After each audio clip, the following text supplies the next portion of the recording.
Chuck says Georgia doesn't make the cut. No. When it comes to the SEC advancing in the playoff. How's that possible? Yeah, at least by a metric that's pretty good to figure out one side of the ball in is an offense. The approach, an OC, the receiver room, QB, whatever.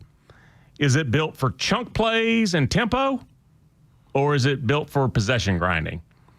In the SEC, it appears to me Bama and A&M are headed to Atlanta. That's not if chalk holds. Texas could beat A&M. Things could get thrown sideways, however it happens. Auburn could win the Iron Bowl. I think that's a bit much for them. I think Texas actually could win. But if chalk holds, that's a likely scenario is Bama and A&M. Georgia could go. Ole Miss, possible. OU can't, but will be in the playoffs regardless. Matt, I think those 5 teams all go to the playoffs from the SEC. Okay. In fact, based on 4 or 5 of the most reasonable scenarios I can come up with, all 5 of the above, Bama, A&M, Georgia, Ole Miss, OU, they're making the playoffs irrespective of who plays in Atlanta or what the outcome is. Okay, so if it's all so close, interchangeable, these spots appear mostly the same, what could separate one from the other? And I want to go back to one of my big differentiators for an offense. What are you? Are you chunk plays and pace and tempo, or are you possession grinding? Of those 5 teams, there are 2 that can do both of those. Ole Miss with Kejuan Lacey, and then, of course, Lane and his play sheet, and even a transfer quarterback who Lane calls the short, slow kid nobody wanted. With that kid, they can let it fly. They can run the ball. So Ole Miss, they can do either of those. They can play giddy up and run away from you. They can come back late. Surprisingly, the only other team that can do that is Texas A&M.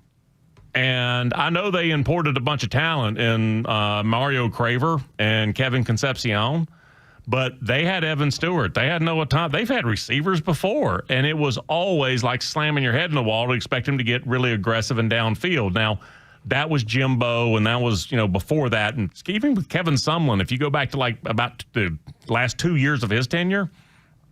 So it's just been a minute, and they've had all kinds of talent there. So I think of all 5 teams that are making the playoffs from the SEC, the only 2 that are really different on offense is A&M and Ole Miss, and the Georgia shortcoming is I don't think that they can grind out possessions. I don't think when they're up 6 with 6 minutes left, I think the other team gets the ball back. I'm not trying to pass the buck on this. I'd want to see the matchup before I agree. So you're just doing the big picture.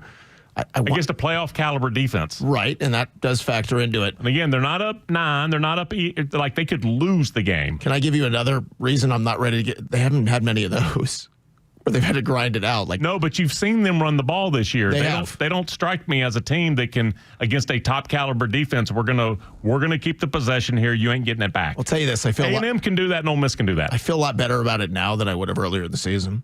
If Nate Frazier is really RB1 and he's handled the fumbling problems, if they feel like Chauncey Bowens fits in next, and then it's weird, like Josh McCray is really sort of fallen he's got to roll. He's got to roll, though. He does. It was short yardage. It was goal line stuff. Maybe it works back into that. I don't know that I agree. I think Georgia would be a lot better at, and I also think Gunner's legs become a factor in that late in the game if you need to, you said grind it out to get 2 first downs. Like I think, and I'll tell you the other part of this. The way this is sometimes changes, your short pass game in today's college football is like the NFL.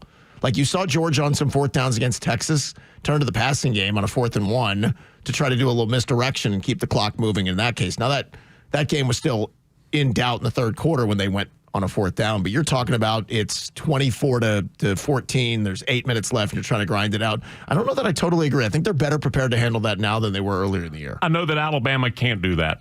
And after 11 games, it is what it is. It turns out that Jam Miller, when he's been healthy, he's just been really inconsistent. And they've got a couple other guys, Daniel Hill, maybe Riley, whoever. It just didn't happen for him this year.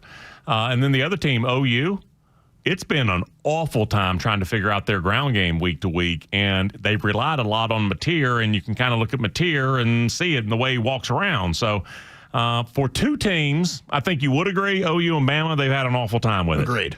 I don't think Georgia against a playoff caliber, they're lined up against the Ohio State defense, Notre Dame defense. I think they're going to have a hard time saying we have a 6-point lead. We can't give them the ball back because they're rolling. Can I pivot to one quick thing? I saw the Chuck Oliver updated top 5 Heisman list. Your number 1 is Fernando Mendoza. Jeremiah Love has popped in all the way at number 2. That is one that is rising with the bullet for a lot of people. Yeah. And then there's a little nostalgia that we'll get. I don't know if it's nostalgia. Because he's a running back, it's kind of like Steve Nash winning the MVP. Let's vote for the thing that we don't normally vote for. It's an old school thing. And then Julian Sand, Gunner at 4. Diego Pavi at 5. You have Gunner popping in at 4. All right. And that would be a trip to New York. You had to have Pavia back in the list after what he did. That is past fair weekend. enough. Yep.